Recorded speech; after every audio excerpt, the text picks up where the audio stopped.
বাংলাদেশের একমাত্র প্রবাল দ্বীপ সেন্ট মার্টিন যেতে হলে কক্সবাজারের নুনিয়াছড়া ঘাট থেকে শিপে যেতে হয়।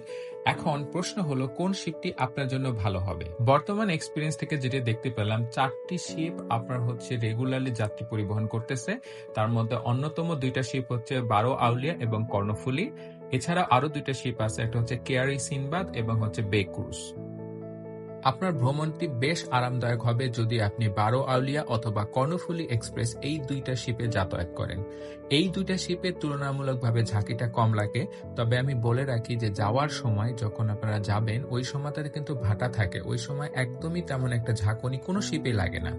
আর আসার সময় যে ব্যাপারটা হয় সেটা হচ্ছে আসার সময় 40 মিনিট থেকে 1 ঘন্টার মতো আপনি একটু জোয়ারের মধ্যে পড়তে পারেন এবং একটু ঢেউয়ের সম্মুখীন হয়, এবং ওইটাতে খুব একটা বেশি তা না।